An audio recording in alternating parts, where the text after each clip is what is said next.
the pain all around.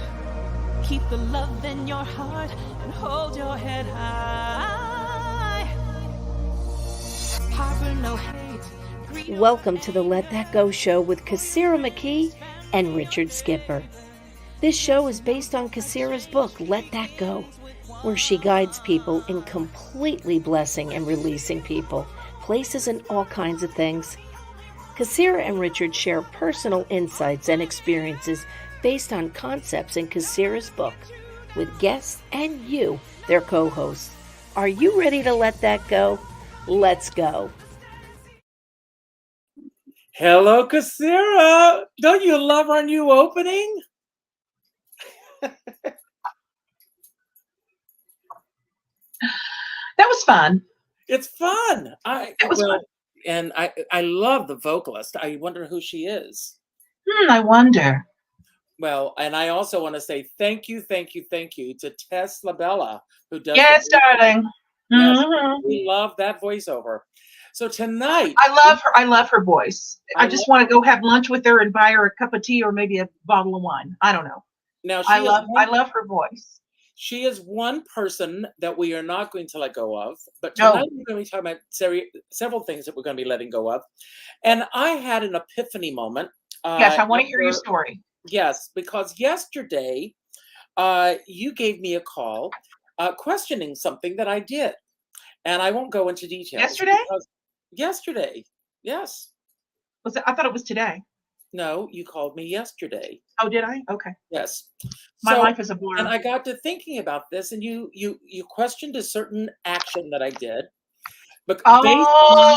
I see. Yes. Okay. Based on the content. And I posted something because I wanted to be, and I told you this, to be magnanimous. And then this morning when I went for my morning walk, as I do every morning, I had like this epiphany moment. And I thought, number one, that is not in alignment with who I am. And it's not in alignment with who I am because it doesn't share the positivity that I share. It doesn't share because it's a certain person. I know it's a certain energy. It's an energy that doesn't promote or exude positivity. And I just thought I'm going to do a nice thing for that person. But I realized this morning that by doing that, I am just continuing to put that energy out into the world, perpetuating the negativity. And it's not a good thing to do, even though my intention was to do a nice thing for somebody else. So thank you for that wake-up call. Did you take the post down? I haven't gotten there yet. Okay. Not because. So you understand why I made that phone call? Yes. Okay. Right. Yeah, my intention was not for you to do anything. It was just to think about it. It wasn't to make you do anything. It was just to ask you, why. Okay. And I know that tonight we're going to be talking about letting go of material things, and we're going to get to that a little deeper into the show tonight. But I want to start before we get there because of social media and everything. And, right now, especially, a lot of people want to share every aspect of their lives. And I understand not me. that. Well, I'm not, I don't either. I don't share very private moments of my life. And I don't share things that my private life is my private life. That will remain private. But two things jumped out at me yesterday. And I'm going to be, these are vagaries. So these could refer to anybody who happens to be on social media. And I had a conversation with this friend of mine, and I said, anytime that you feel that you are going down the rabbit hole, feel free to pick up the phone and call me. I will make myself available to you. No, I seriously, because she was very upset about something that she felt that someone else was saying or doing behind her back and putting it out there. And I said, well, first of all, you're not responsible for what anyone else says or does. No. We're also not responsible for how other people will respond to what people say or do. And can't control them. You Can't can't control them. control it.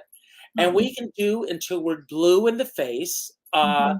We all desire to be perceived a certain way in the world. And we, especially in the business that you and I are in, you've written a book. Let that go. Yeah. When that book was quote unquote completed, because I don't think it's ever completed. No, never. My friends begged me to finish this book. I wrote it for 3 years. I'm like, for God's sake, just publish the book. And I'm like, all right, fine. But because every day is a learning experience about this subject. You realize that. And I work my work every day, every single day. Right. Yeah. But there comes a day where you need to release it and let it go into the world so that people have a physical thing in their hands. And you've done that. I think that within the next, I'm going to say 6 months, you need to, well, I shouldn't tell you what you need to do. Oh, really, Richard? I'm going to make a suggestion that you do an audio. You want me to do a second volume? No, an audio book of this book. Oh, yes. I've had a lot of people. Here's the deal. I published this through Amazon. Amazon does not support audiobooks through their publishing. What I require is a publisher. Through their publishing. Yeah, they don't. Yeah, they won't let me do an audiobook. I would like a publisher, and just in case anybody else out there wants to know, I would love for Hay Books to take me on as a client. I quote Louise Hay in my book. I would love for Louise Hay's book, publishing company to take me on and publish me. I'd love it. I'd freaking love it. Yet they have to give me artistic license. I will not. They will not control me. They will not tell me I can't do this or I can't do that, and in my shows or whatever. I get artistic license, but I agree with you. And my friends have asked me to do the voiceover myself. Although I have a little bit of a, I got a little Southern twang. Sorry. Yet I have been asked to do an audiobook, and I would love for people to listen to my book when they're driving around in the car, and or they're in a situation that they're uncomfortable, or if they're at work and they're having issues, put that book on, baby, and listen to my book. Yeah. I'd love that too. I'm on your page, Richard. Natasha, Amazon does have Audible books, but she is talking about self-publishing. It's a completely different ball of wax. Yeah, it's a totally different animal. I self-published through Amazon. I did shop the book, and they told it's too. I'm going to say this out loud right now, with the exception of a couple of publishing companies. The publishing industry has a tendency to dumb down books. And you can see that in children's books. They dumb down children's books, because I wrote 2 children's books that were really amazing, that everybody that read them, all my close people, loved them. Yet it was like, yeah, it's really not what we're looking for. No, because I don't write chick books, and I don't write dumbed down children's books. And self-help books, there's some things that are out there, but if you notice, people like David Wilcox self-published. There's a lot of self-help books that are self-published because the publishing companies don't support certain content, if I might say that myself. But I think the Hay books would be the perfect. I've tried to, all publishing companies are very sort of sequestered, and Hay Books does have a program where you can buy into learning how to write and publish a book. I don't need to learn that. I just want them to publish the damn book. You know what I mean? And I love Louise Hay. The book is, it has become a part of my, as you know, I do my morning pages every morning. Good. And this is part of my routine. Yeah. I make sure that 6 to 7 pages of your book every morning. Thank you, darling. And so it's become a part of my process. But getting back to my friend yesterday, I spoke with her, and she actually took her post down, because I said, you were putting message into the world, Mhm. and you are putting an image into the world Yeah. of you being a victim. And you, That's in my book, Being a Professional Victim. Yeah. yes, Mhm. of course, Yeah. it's in your book. I'm learning from from the goddess. I prefer diva. I'm not quite at goddess stature, but thank you. Thank you for that. And Maybe and someday. then this morning I saw, yet another friend of mine. Uh-huh. Uh, she she's we've in the theater, we've been dealing with a lot of loss lately, and Mm. she did a Mhm. post this morning, and she talked about, she's been dealing with a lot of grief and a lot of loss and Mhm. everything, Mhm. and she said, Mhm. I'm sorry to bring you all down, but when it's, and with all due respect and apologies, if you put it out there every day, that grief is going to continue to hang over you. Uh, and you need, well, I don't want to say the word need. Okay. Um, I want to So get rid of Richard, that. can I interrupt you for a minute? Yes. Grief is a feeling. It's in my book in the chapter on why we hold on to feelings. Grief is an onion of feelings. Grief is a combination of many, many, many, many feelings. The only feeling that's probably not involved is joy. It's a combination of a lot of different kinds of feelings. It's not just a feeling. It's a combination of feelings. And again, it's a layered onion. Okay, continue. But one thing that I've noticed with, Mm-hmm. bar none, people will post on social media about how Mm-hmm. miserable they are or how upset they are about a loss or something. Mm-hmm. And I will go on and say, I'm available for you. I'm there to talk. I'm there to reach out, if you need Mm-hmm. to reach out or anything. For some, maybe for all, Mm-hmm. it's a lot easier to remain in that grief and that pain rather than to try to reach out to try to get out of it. Yeah. And of course, I'm a counselor. I do online counseling for people to let go of things. This is a really great segue to releasing material things because a lot of people will not release old things that belong to someone else because it's connected to their grief. It's connected to that person. Can't let go of the grief. They can't let go of the person. They won't. I don't like the word can't. They won't let go of that person. They won't let go of the grief, so they won't let go of the material things. Now, I'm not talking about family heirlooms. I'm not talking about, pieces of furniture that are in really great condition that were left to you by a family member, things that are usable. Yet when I've relocated to lots of different coasts several times in my life.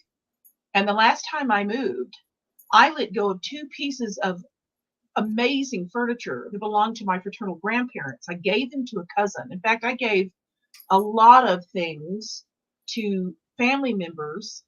Why? I don't have any children to hand them down to. What's the point of me hanging on to them? I'm going to outlive my dogs. My dogs aren't going to be able to use an armoire if I die before they do, or the dining room table, So as a gift, I let go of some beautiful furniture to people in my family for them to enjoy the memories. And I just completely let go of it. One piece I grew up with, I've had since I was a child. And I let go of it because it just made sense. It didn't mean I was letting go of the memory of that person. It meant I was letting go of that physical wooden thing that I didn't want to move and I didn't want to damage it anymore. You know what I mean? We do have my friend, I'm not going to mention his name, but I have a very dear friend in Dallas who still had a coat that belonged to a very dear friend that passed away. And he had a mutual friend in New York of that same person. He went to New York for a visit. Oh, actually, he was on a cooking reality show, which I also cannot name. Yet he took that coat with him and he gave it to that person. He gave that coat to that other person, which meant a whole lot to her. It was a meaningful way to give away something that wasn't useful for him anymore, yet gave it to somebody that really appreciated it. Yet we do have a tendency to hold on to things part of it is grief. Part of it is memory of something else, of someone else. And a lot of it is just memories. I know a woman who was a second wife of a man who was like a dad to me. And she had her own room. It was like her guest room. Yet one of the closets was filled up to the brim of boxes of old newspapers that he would not get rid of. And I said, honey, this is your room now. She goes, yes, but he won't get rid of all these newspapers. And I said, he doesn't read these newspapers. She said, I don't know. And after he died, she finally got rid of those newspapers. It took him dying to get rid of a closet full of newspapers. Did she ever ask him about that? I suppose. And his answer was, I'm just not getting rid of them. When we pass on later in life and the younger generations are there to clean stuff out, I guarantee you they're not going to want 80% of what you've got unless it's sellable. Mm-hmm. Unless it's worth money. They're not going to want your Hummel collection. They're not going to want your collection of Cupid dolls. They're not, you know what I mean? Unless people typically, when we pass away and somebody inherits stuff, they have an estate sale and they get rid of it. They don't want it anyway. They don't desire it anyway. They don't require it for their use. Does that make sense to everybody? It makes perfect sense. And, but studies are showing that more and more, this next generations, these, we've gone, Gen Xers, I think they're called now, or have they gone beyond that?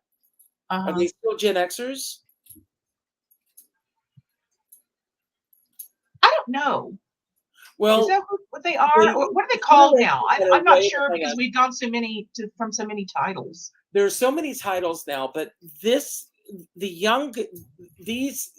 next generations of young adults that are going into young adulthood, studies are showing that they are not interested on those heirlooms that belong to, I don't know if it's a matter of going into life with less baggage or less to hold on to. But I think I had a friend who is a massive collector. He has one of the largest collections. I don't want to give him away, but he collects memorabilia related to a certain film. And he has enough to fill 4 warehouses that he's been collecting. Damn. And that's a lot of rent, baby. It's a lot. He has been on many television shows. Wow. On this show. That's a lot. He is collected. And it's an expense. And he had someone recently steal something from him. Ooh. And believe it or not, what they stole from him was very minor. It was like a candle. And it threw him into such a tizzy. And I had a conversation with him. And my conversation with him, that can be replaced. Yes. This one item that you're referring to, that you're so upset about, can be replaced. And I actually had someone, a friend, steal something from our house once. And I confronted them on it. And eventually, I mean, they were appalled that I would, bring that up. But when it was finally brought to my attention that they did accidentally walk out with this item from my house. Yeah. You think, and it was something that would not matter to anybody else. It was it just belonged to me. And the fact that it belonged to me, that somebody would take something that was mine. But again, why does it matter? Yeah, and can I just read some comments? Yes. Doug McAllister says, I'm so fortunate to have a son that is so into the family items and in the history and the research behind it. It makes me happy to give him things. Good idea. Ask your family if they want some stuff. And Ampico says, I have also given items that meant a lot to me to the recipient that values it. Yes. Now, Cherie Callahan says, I had to let go of my young Chang upright piano 9 years ago when I moved to Myrtle Beach. It was the hardest thing I had to do. So I want to ask Cherie, please comment. Are you okay with living without that now? I bet you are. Now, Natasha, we know Natasha, says, I still Yes. have my grandmother's fur coat and I may give it to someone who would really appreciate it from the 20s or 30s. Yes, Natasha. My grandmother left me her wool coat from Neiman's with a mink collar, and I wore it to death until it was molting and I gave it away. I sent it to a thrift store, you know. Yes, absolutely, absolutely. Can I respond to Natasha for a moment? Natasha says, Everybody's hashtagging justice. Why is that? I thought hashtag well, was justice is my word of the day because, oh, okay. but Natasha says her ex-landlord made her put 90% of her autographed memorabilia in storage, and she almost lost almost all of wow. it. Oh, wow. Well, I've got a story to share with everyone. Tommy Toon. Tommy Toon I love lives Tommy. in an apartment, a penthouse apartment, A fellow high Texan. above the sky. I've been to many parties at his home. Well, you know, you interviewed our friend. You interviewed my friend Tina Walsh, who's a very good friend of his. Yes. Who's been to his place? Yeah. And so when Tommy moved into this apartment, and it's a beautiful penthouse apartment, he just didn't have enough storage space for all of his things. So he put photographs, everything into a storage unit on 23rd Street in Chelsea. And then Hurricane Sandy came through, and that entire area was underwater, and he lost everything. He lost photographs from his career, letters from the Queen of England, personal letters from many of the dignitaries and important people from the 20th century.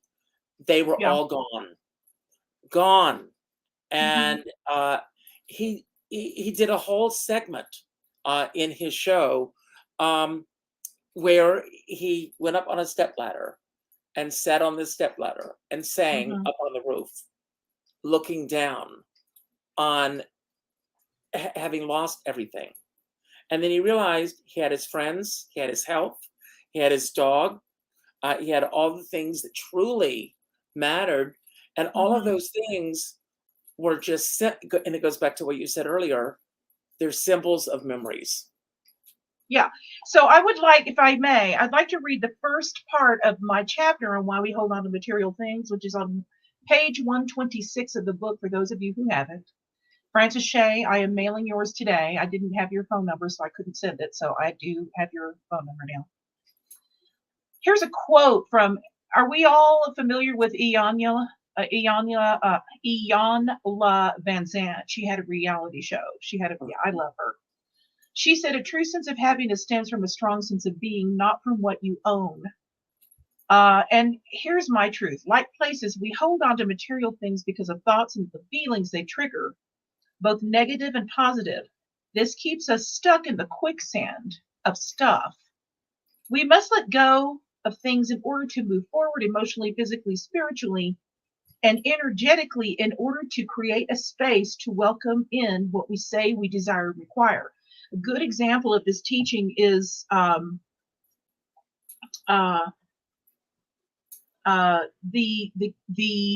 concept of creating a void to allow in what we say we really desire and require.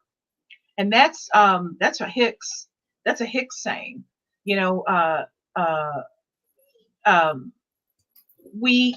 how can we welcome in more of what we desire and require when we're stuffed full of these other things that we don't really require? We desire them because we've got feelings attached to them. That doesn't mean that we've got to have them. Other people can have them. Other people can enjoy them. And our memories of Natasha says, but I still have memories and love of the family. Yes, our memories and our love are in here. They're not in that other inanimate object. When I moved here in Santa Fe, I moved to a beautiful gated community, yet my home is smaller than what I was in previously. And I gave away 3 antiques. I gave away 3 antiques, a sofa. I gave them away. I sold a fantastic king size bed with a brass headboard and footboard, and not for that much money. I just, I got a little bit for it. Yet there was a shop owner in the plaza of all people that bought that bed for me. When I found out what shop she owned, I went, "Oh my God, I'm meeting you." She goes, "Yes, we need this bed. I love this bed." And I said, "Okay, great." Uh, and I don't even miss them. I don't even miss these things in order to fit into this smaller place that I'm in this gated community. And it was just the right thing to do at the right time. And I'm still looking through. Okay, so I'm from Dallas. I lived in New York. I lived in LA. I lived in Mexico for a moment until a hurricane chased me off. And every time I had purged things. And one of the things I've been called to purge on a lot are books. I love books. Probably one of the reasons that I wrote one. I have taken books to resale shops. I have given away books. I've sold them for pennies. Why? Because I can live without them. And now I'm noticing that I have a library of sort of metaphysical books that I used to look at times for research or whatever. But guess what? We have the internet now. I don't need these books anymore. All I got to do is Google it. I mean, I really don't need a lot of the books that I'm left with. And now I'm looking through these books going, okay, I can get rid of this and I can get rid of that. I don't really require them for my research. Do you know now, that Richard? Yes. I have over 1,000 CDs. Good Lord. That I don't listen to because I listen to everything on my device now. Everything streams for me. I mean, I do have certain CDs that have been signed to me by the me as singer, well. and those are special to me, especially if they've been personally autographed to me. Those I do want to hold on to, but everything else I do want to let go of.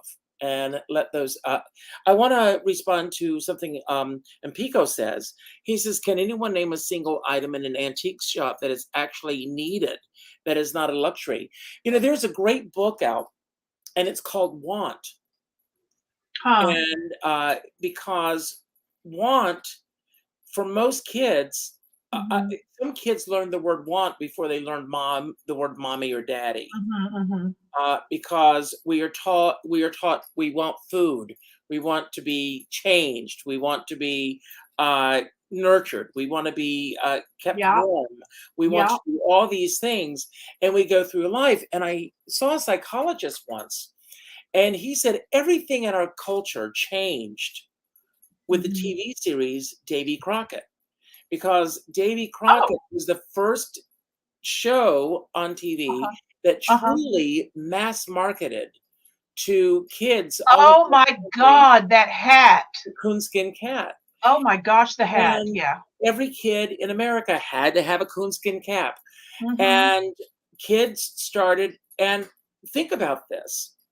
Most of those parents were parents, these were the baby boomer parents who had come out of the Depression era, where they had grown up going without. And so they come through a generation where they say, my kids are going to have. My kids are not going to go through life going without.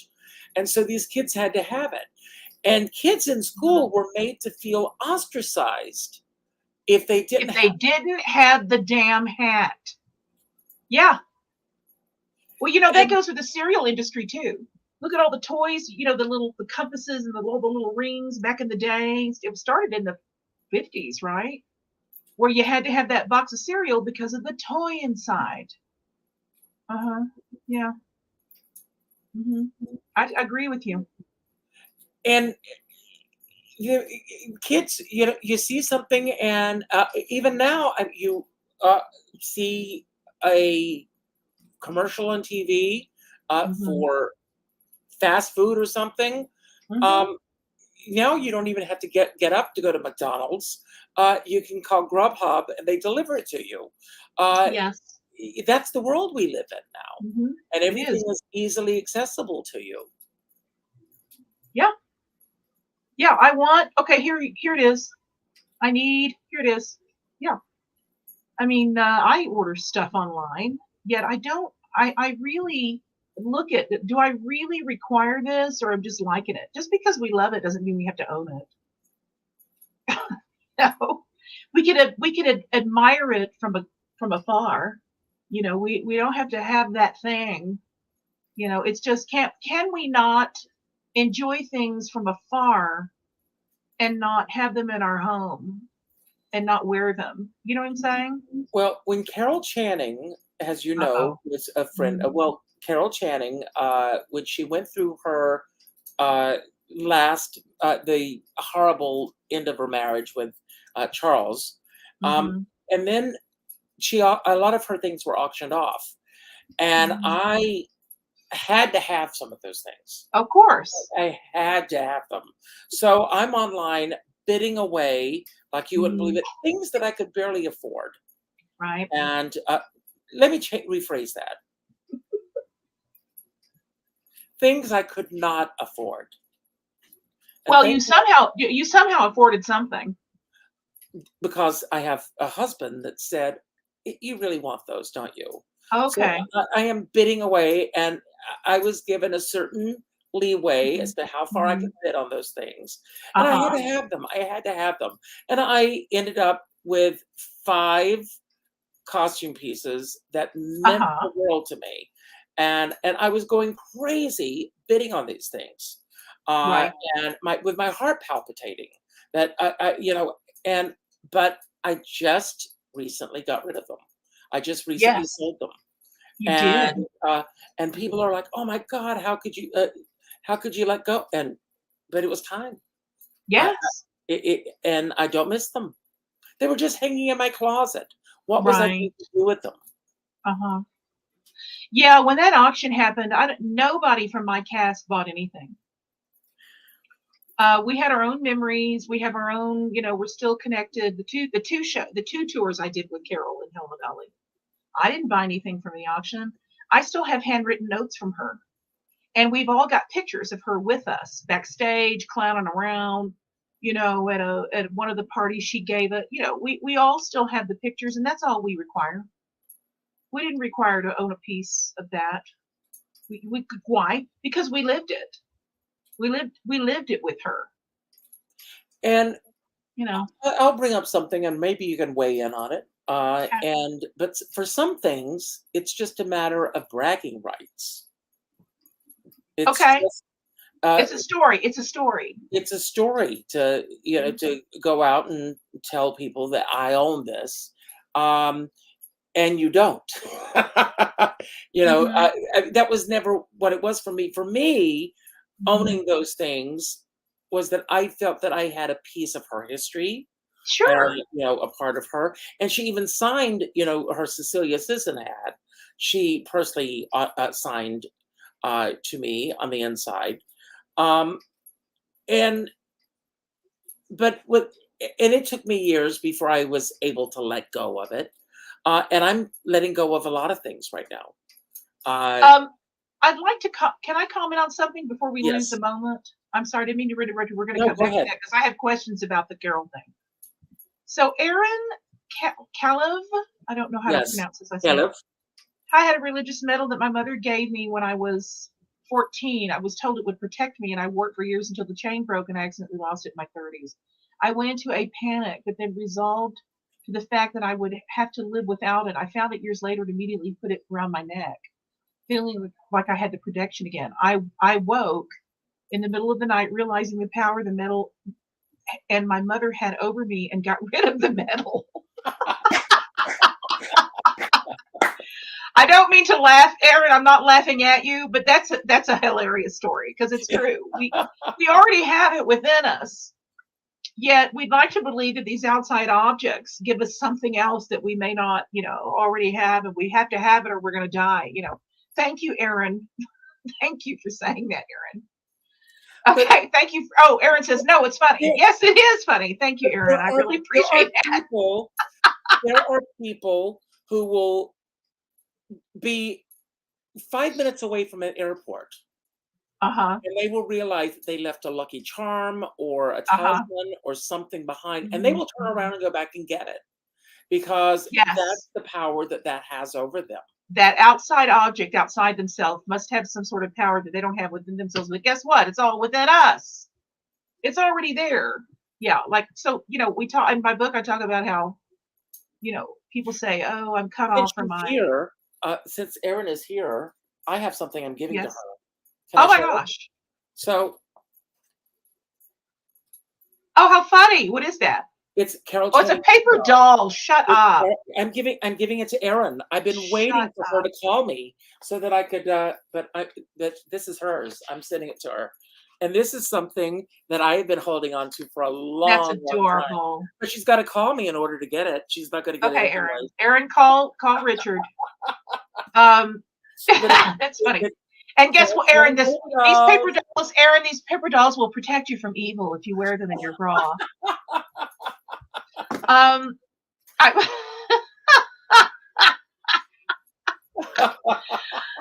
yeah. Well, getting back to Carol, we both worked with her. I mean, I toured with her, which is a really different experience, and you were very good friends with her.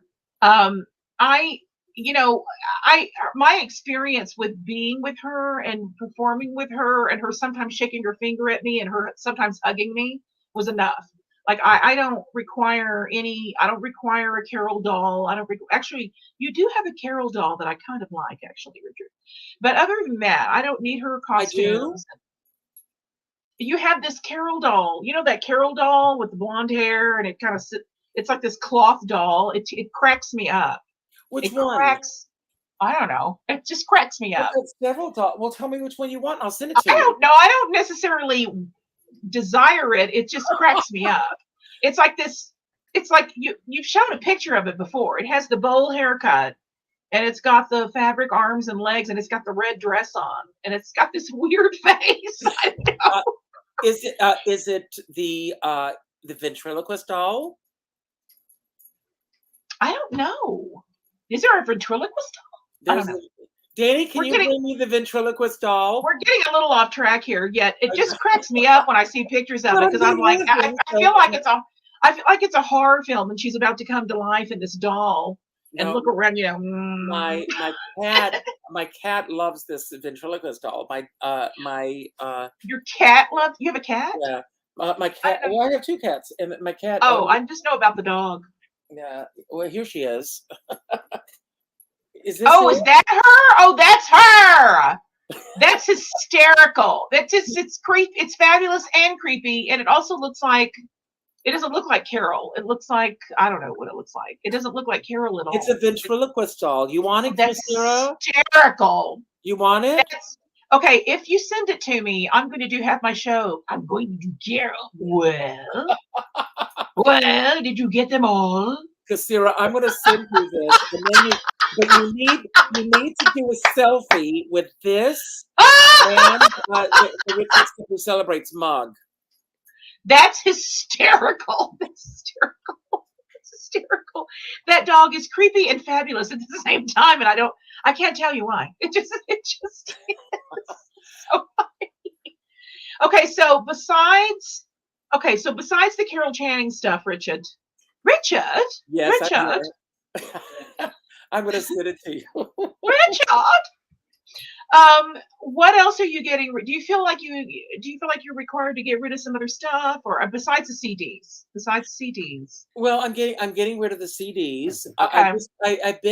What I've been doing is I sit in my office. My walls are covered because this office that I sit in, if the cameras could go around and you could all see what my office looks like. My office is a shrine to Carol Channing. Okay. And because there are photographs. Why am I not surprised? I'm not surprised. But for 20 years of my life, my show, I performed as Carol. We became friends and everything. However, that aspect of my life is now in the rearview mirror. I am ready to let go completely. Okay. And I desire that my walls reflect who I am now. Who you and are. where I desire to go. Okay. And I have a vision board that I put up. I've got other things that I'm looking at where I Okay. desire to go. And I Mhm. want to see my future ahead of me instead of my past. And right Oh now, my God, we need to quote that. I desire to see my future ahead of me instead of my past. I love that, Richard. Bravo! Everybody, clap for Richard in your desk. clap if you believe it. Let's all applaud Richard for saying that. But it's so I'm just letting go of all this stuff, Okay. and I've been going through. I mean, I went through what for the last few days. Mhm. I have been going through. I have a bin behind these curtains of reviews and everything. The reviews, I'm not going to throw them out. Obviously, they're great Are they reviews. are they hard copy paper They're hard reviews? copy Well, reviews. honey, you can digitalize I all want to that put them. stuff. I mean, Danny did a great job. I mean, Yeah. Erin, I actually gave her this book that Danny put together as a gift of Mhm. photographs of me and Carol over the years of our friendship Mhm. together. Mhm. Mhm. And what I want to do is I want to take my reviews and I want to put Mhm. them into a book form so that they're Okay. all in a scrapbook type and get rid of all Okay. the paper. I want to get rid of all the paper. That's a really good idea. In 1998, I was Billboard Magazine's New Dance Music Artist of the Year. And I had one magazine and I lost it. So my friend Denise in Arizona, we were roommates in New York, and she was around during that time. She came to see me with her daughter Savannah, I don't know, last year or something. And she goes, "Oh, I have that review for you. Here it is." It was a crumpled, torn up piece of paper. It wasn't even in the magazine. Because I thought, oh, maybe I'll frame this. No, it wasn't even frameable. It was so sad. And I Oh, thought, and the archives are not even available of this magazine anymore. And I thought, oh, isn't that interesting that I really wanted the hard copy to frame? And as if I have any wall space left, I have so much art. Um, and I just laughed at myself. And I thought, why did I desire that so badly? I can't even frame it. I tossed it. But the cool thing about it is that on the page with my picture was also a picture of Patti LaBelle, which I thought was because I thought, oh, that's really cool. Bye bye review. I don't give a crap anymore. Bye bye. I did it. It was done. I can't prove it, and I don't even give a shit if I can't prove it. Yes, I said shit. Sorry. Um, I have my memories. I had my careers. I've had my reviews, and I know they're true, and that's all I need. It's all I need. I don't need to have a museum. I don't need to have an installation of all my reviews on the wall and everything I've ever done. I know, and my friends know, and that's all I require. but I'm glad we're having this conversation tonight because I mean, even verbalizing this out loud, that's what I'm going. That's going to be my goal for the next year. I'm putting all these into a book form, so, and then we'll sell them. Okay. Alrighty We'll then. give them out here on the show. I want to show Francis. One thing that we don't want to get rid of. I mean, this is like the Home Shopping Network tonight. It is. Look at this. This is Francis and I love Howard this Tucker picture. with Richard Skipper Celebrates Mugs. So, I love it. so I want to thank both of them, for doing that. If you, I do have a store now. You can buy merchandise and have a selfie taken and send it to us, and we'll put it on the show. We'll bring it up. Yeah, and I'm still shopping for a shop of my own. I haven't found a company that has yet to deliver everything I desire and require for all of my Let That Go merchandise. So I'm working on it. I just haven't found anybody that makes me happy yet. So, Kassira, has there been anything that was very difficult for you to let go of materially that you, and then sometimes things go out of your life. Shirley MacLaine, who we desire to have on this show. Yeah, I love her. Shirley MacLaine says in one of her books, and I know Natasha just finished reading Dancing in the Light, but Yeah. in one of her books, she had a fire and she Mhm. lost this piece of jewelry that she had had all of her life. Yes, yes. And she said that as her house was burning down, all she was thinking about was that piece of jewelry that she lost. And then she realized, as Erin pointed out, the hold that that piece of jewelry held over her. And that she, she eventually just said, she would never allow anything to have that kind of control over her again. I had my high school graduation ring and another ring given to me as a high school gift. It was a ruby and diamond ring, were stolen from me in my 20s, and I was devastated. I went to visit a friend, and I took the rings off to wash my hands, and he had another friend there who I know stole the rings. And then neither of them would fess up to it, and it really upset me, and now I'm okay with it. But it took me, I was upset about that for years. Now my high school memories are my high school memories. The gift was a gift, and I let go of it. I think I'm probably one of the very few people from my graduating class that does not have their ring. I don't have mine. High school ring. Yeah. That was devastating. I remember how devastating that was for me. And it wasn't just losing the rings. It was the fact that someone stole them from me was a big one. That was a big one. In one of my moves, I lost my charm bracelet that was created by my grandmother. Just disappeared. And I was a little upset about that, at being in my, being 50 years old. I'd had it all my life, and it took a while for me to get over that. I felt here's what I realized. It wasn't just, I never wore it, yet I felt like I let my grandmother down, yet she was gone. So I apologized to her on the other side. I said, I'm so you created that all my life, and I lost it, and I apologize. And so, yet I had her charm bracelet, interestingly, and I took it apart, and I gave everybody's charms to everybody in the family. My father, my brother, my cousins, they all got charms that were made for them on her charm bracelet. I gave them all away to them. Wow. Yeah. It's very interesting. Those little things meant a lot to me, yet I let go of it. I'll talk about a bigger thing to let go of. A major big thing to let go of. Yes. A few years ago, Danny and I went back to my hometown, and I was just in this nostalgic mood, and we were going around. I was showing Danny where I grew up and everything.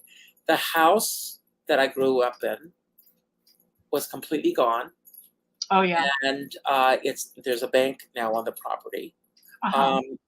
Where I used to go for we were in the country, and now there's a McDonald's across from where I grew up. There's a bank there. It's a completely different. It's completely different. But the church is still there, where I used to walk to church every morning, and I stood on that bank property and cried. Oh, I believe you. And also my grandmother's house, the house that I grew up practically in, because I spent a lot of time with my paternal grandparents. A few years after they were both gone, my uncle, who owned the property, gave the property to his daughter, and she bulldozed the house. Wow. Because she wanted to have her own house. And she has this house that looks like Tara and Gone with the Wind there now. That is... No, what was the name? Was that the name of the house? Was it Tara? Tara. Was that the name of the house? Yes. On Gone with the Wind? Tara. Well, wait, but here's the thing. Here's some comfort. Gone with the Wind is so politically incorrect now. So no, but every time so there's a happy ending. But every time we go by there, I mean, even now when I haven't been home in a couple of years because of COVID. But when I do go past where the house that it's heartbreaking to me. Yeah. And I realize those memories are there. I mean, I unfortunately my sister sent me a photograph the other day, and it's my sister and myself in my grandparents' kitchen with both my grandparents. And I was so thrilled to get this photograph, which I've never seen before. And it's one of the few shots that I even have of us together in their kitchen. And that was a favorite place. And the kitchen was it for everyone at my grandparents'. I write in my book. I write about there. I met somebody else that had the same situation that I did. Lost a family house. By the way, none of the family houses we had in our family are for us now. They're gone. They're all gone. And it was sad to lose all of them. But this particular one that my grandparents had, it's a little house. You know, it seemed so big when we were growing up. It's a little 2-bedroom, 1-bath house, but it was filled with so much love. We used to squeeze the whole family in there for every holiday, especially Thanksgiving and Christmas and people's birthdays. It's gone. We don't own it anymore. We haven't in years. And I used to drive by this house. The story's in my book, and I have a friend named Ben who had the same experience. And I would drive by the house and just be so sad, you know, that we didn't have, that I couldn't, you know, we couldn't have that house anymore. And one day I saw a for sale sign in it, and I went in. It was a showing, and there was a real estate agent in there. And I said, I'd like for you to know that I grew up in this house.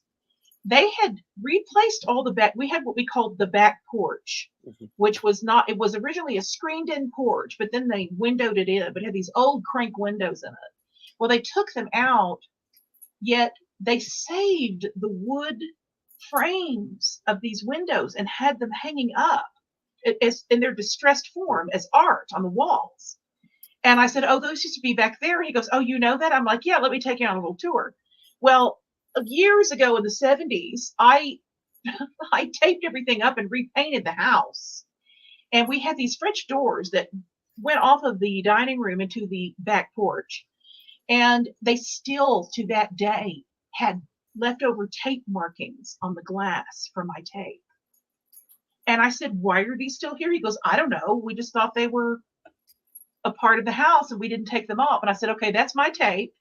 And so I got to see the house again. And it truly made me happy to see the house again that I grew up in. Yet it had been updated and had central air and heat. Back in the old days, we had those furnaces, you know, we had a floor furnace in the living room that I used to think the devil lived in there. It was like the devil was in the floor in the square. And it went, shh, you know, and it had all this heat, and under it, you were like, the devil's down there. I know it. It was like hell heating up our house. And it's all been completely updated. And, you know, and I was able to, when I started writing this book, I did my own work on around the sadness. And it wasn't that I was sad we didn't have the house anymore. I was sad those times were over. And I stopped driving by the house. Number one, I stopped driving by the house as a shortcut, because that was a shortcut for me for years. Stopped driving by the house and started taking a different route, and was able to try on more of an appreciation for those times and those years in that house than I felt today. And now I don't have any sad feelings or any negative feelings about the house anymore, and about the family member who sold it out from under. It's a long story, yet no more of that anymore. The negativity's gone. And I feel like if we allow ourselves, we can embrace those happy times and let go of the sadness of what we don't have anymore. It does take some work, I'm not going to lie. And the prayers in the book, in my book, in the back, you can I have templates for anything. You can let go of anything, including places. Well, I love what Jane Fonda says in her autobiography. She says there needs to be a statute of limitations as to how long we hold on to those things. It's an expiration date. It will expiration date, because otherwise it will freeze us in our tracks. You know, I will share this with you. This photograph, which I've shared before, is my mentor, Florence Epps. She, when I was a kid, I used to go to her house on Wednesday and Thursday afternoons, and she had a little playhouse in her backyard. And I used to go, and we would study from the classics. I would read from biographies. She taught me everything. She was the one person who believed in me when everybody else told me that I was crazy and that I was, living a pipe dream and that I would never this. She believed in me, and I would go to her house. I used to clean at her house in exchange for these lessons. And Wow. then one time I was home and my sister and I were riding around in my hometown, and I Mhm. see that there's a for sale sign in front of the house. And I said, I want to walk through that house just one more time. Sure And you so do. my sister and I, we called and we walked into the playhouse. I asked when we went there, and I says, could we see the playhouse? And the realtor said, how do you know about the playhouse? And I Mhm. told her the story that I used to go there when I was a kid. And so she said, well, you know, you can go in and look at it. And there was a box of photographs. And Hmm. I said, could I have that box of photographs? Oh. And she said, no. She said, they belong to the house and the new owners will decide what they're going to do with it. Well, Okay. Kassira, you and I both know what the new owners are going to do with that box of photographs. Mhm. So my sister and I cooked up this whole idea. She got a phone call, and I've never stolen anything in my life except for this photograph. No, but I haven't. But Are you sure? I'm Are you gonna sure share. that's the only thing you've ever Yes, stolen? that's the only thing I've ever stolen, except your heart. But I'm going to tell one other thing. I'm going to share. When we went to Carol Channing's house, and I've told this story before, but Carol, they had boxes and boxes and boxes of photographs, Oh, sure. I'm and sure. Harry had no idea who the most of these people were, and they were going to throw these photographs out. And Mm. when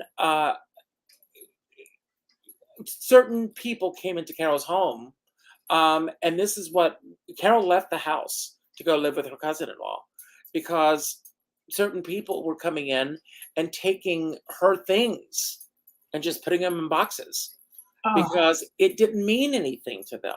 yeah. Obviously, they meant something to her. They covered her Mhm. walls.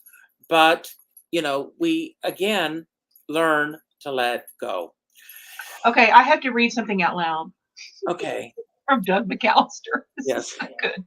My uncle owned a dairy in the city, and I used to go and watch in the basement and watch them make popsicles. I laugh so hard now because now in the basement, in the popsicle room, is a gay bathhouse. There's a euphemism in that story. That's the best. Oh I my God. love that. I love that. I'm gonna go out Okay, to I think we're. a I think we've. I think we've. I think we're good now. We're at yes, the we end, are. aren't we? Of We are. We've let go, but we've you know what else? We've let go of a lot of negativity this week. oh Everybody yes, is saying that this is one of the best shows because we've laughed, we've had good time, we've shared we gotta memories. laugh. We let We gotta go. laugh about it. We We gotta do. laugh. So I'm gonna first of all let me do our giveaway, um, and I do want to say if you already have the book and you win again tonight, give the book away to someone else. Mhm. Um, or you can get a mug and you can also give that away to someone else. Yes. So, ever who wins, it's your choice as to whether you get the mug or you get the book. So, And I'd like to say, whatever you do, please tell your friends about our show and about the book. If you know, everybody has something they're called to let go of, even if they say they don't. I want people to, I have nothing to let go of. I say, do you live in a cave by yourself in the wilderness with no newspaper, telephone, or television? You know, so please tell everybody about the show and about the book because everybody's got something to let go of, darlings. but do you see who won? Doug Oh my McAllister. gosh, Doug wins all the time. Doug Well, wins Doug, what constantly. we're going to do is we're going to send you a box of popsicles. We're gonna. Ah! Ah! So, Doug, um, uh, Kassira, Yes. forward Doug your the link to get on because after the show tonight, the link that I gave you to come on to do the show tonight Uh-huh. because we're going to end the show now, but Doug can come on and join you and me after the show is over. Okay. Okay, so Well, send him the link. I did send Doug got a gift, another gift from me. So Doug's But, good on in the gift department. okay, but send him the link so he can join us if he's available to come on and join you and me after the show is over. Okay. So All right. I'm going to say my closing remarks, then I'm going to leave the screen, give you this. Next week is Labor Day weekend. So next Sunday, on the 4th, we are going to do a special edition. We're doing a show at 12 noon So you can still join us, hopefully, and then go out and have a wonderful picnic or whatever it is that you do on Labor Day. And our topic next week. Let me announce the topic. Okay. The topic is, are you able to let go enough to enjoy a holiday? Yes. So that's Doug has a need to explain. We don't say the word need. We don't use the word need. Well, he has an intention to explain the popsicle room.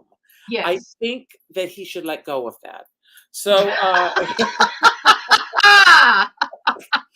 so whatever that is, I think we get it, darling. Yes. So I think we get it, darling. We get it. So anyway, everyone, the word of the day is justice. And Kassira questions, or asked why the word justice. There's a lot going on right now with everything. We need to, I'm going to get rid of the word need, the intention for myself. I can only speak for me. You can all process the way you want to. My intention is to let go of preconceived thoughts and ideas of what the outcome should be. Absolutely. There's so much going on. I was having a conversation today with a dear friend of mine who is so far to the other side of the way I believe politically, but we did not hang up on each other. We listened to each other, and we still ended the phone conversation with, I love you. I said, I love you. And she says, I love you more, even after I brought up things that she did not want to hear. But we had that conversation. My intention is to let go of those preconceived ideas and find justice within ourselves. Yep. What justifies any of us feeling the way that we do? Think about it as you go throughout the next week. As I do with every show, as Kassira said, please tell your friends. After tonight's show, you can do Kassira and myself a huge favor by leaving a comment on YouTube, even if you've left comments here, letting others know what you think about the show. Please. And also, we've gotten some really great feedback on my book personally, but we've gotten some really amazing emails and texts about personal things about what the book has done for them and how they utilized it. If you guys who have the book, please go onto Amazon, onto the book page, the Kassira McKee Let That Go page, and please write a review so that other people that are looking at the book and looking for ways to let go of things can see what it's done for you. That's the way people do the work. They look at other people and their experiences with the work. So if you wouldn't mind doing that, that'd be awesome. And just so you know, Richard and I don't get paid to do this. We just do it. We just do it. And so it would we're doing it because we care about people and we really want to assist people on the planet in evolving into higher vibrational beings. So if you please subscribe to the page, please, leave an Amazon review, and please tell your friends about the work. I realize there are a lot of people out there that are allergic to this kind of work. And the first time they hear it, they go, yet, I don't know if you know, but Richard's Book Club chose my book as their new book. And it's changing lives. Yes. It's changing lives, and all of the people in the book club have these which we cannot divulge because what happens in the book club stays in the book clubs. But yet I can tell you that it's changed. We had a couple of people that were kind of allergic to it at the beginning, and now they're going, oh, I get it now. Okay, well, this is what's happening. So it really is a way for us to really help you raise your vibration and become higher ascended beings and change the planet for the better. Now, you're not obligated to change the planet, yet it is what happens when you do this kind of work. And I also want to remind everyone that it is Sunday. So after our show tonight, I will be working on the Skipper's Guide, which comes out tonight at midnight, which gives a complete lineup of what's coming up the week ahead. You can subscribe to the Skipper's Guide by going to richardskipper.com. And don't worry, you will not be spammed. I do not give away email addresses, and I do not send out numerous emails. It comes out once a week on Sunday nights at midnight. And I have a great lineup of people coming up in the next week. And if you want to know who they are, please go and subscribe to that. I do end every show by telling everyone to go out and do something nice for somebody else without expecting anything in return. Absolutely. Please go to your Facebook friends list and reach out to the 6th person that pops up and reach out with a phone call. Not an email message, not a text message, not a private inbox message, but a phone call. When I interviewed Joanna Gleason, she brought up something very interesting about Sunday nights and a phenomenon. There is a thing called the Sunday blues that a lot of people experience on Sunday nights. And it's something, it's the week is ending, a new week is beginning, and they are at this vortex in the road. So if you take the time after tonight's show to make a phone call to one person, you could truly change that person's life and let that person know what they mean to you. Again, as my dear friend Sean Moniger says, we're all in this together, but we're not in the same boat. And you never know what someone else is going through right now. True. And as you all know, I always say, if you're going to go out in a boat, make sure you bring a skipper and a diva along. So I'm going to leave the screen. And Kassira, you've got the final word before our fabulous closing credits tonight. It's all yours. So in case you're wondering, the vocalist in our new theme song is me. I was a dance music artist for many years, and I'm actually going to do a new song for the show, which I'm very excited about, which was a surprise, and you'll see in the future what my new song is going to be. But yes, I am the singer of the song. So one of my favorite reality show hosts is Dr. Robin Zossio. She is the therapist that runs the show Hoarders, and she wrote a book called The Hoarder in You. It's a fascinating book, and she says, I think the majority of us see a tiny bit of ourselves reflected in hoarders. The way hoarders think about their possessions is in many ways not terribly different from the way non-hoarders approach the stuff in their lives. I can't tell you how many times I've asked my clients why they can't get rid of an individual item.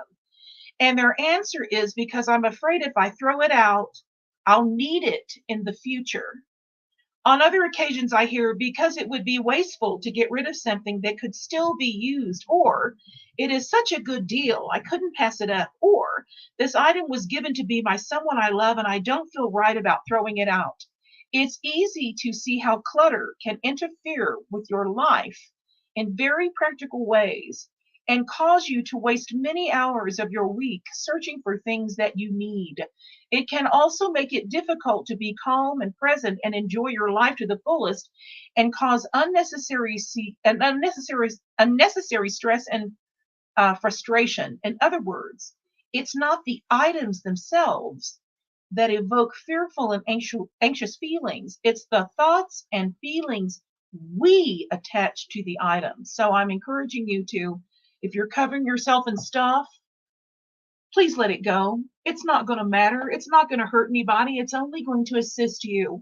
I love you. Thank you so much for watching. This has been so fun. Thank you for all of our regular watchers, and I hope to see new watchers next time. Have a beautiful, beautiful, beautiful week, and we'll see you next Sunday.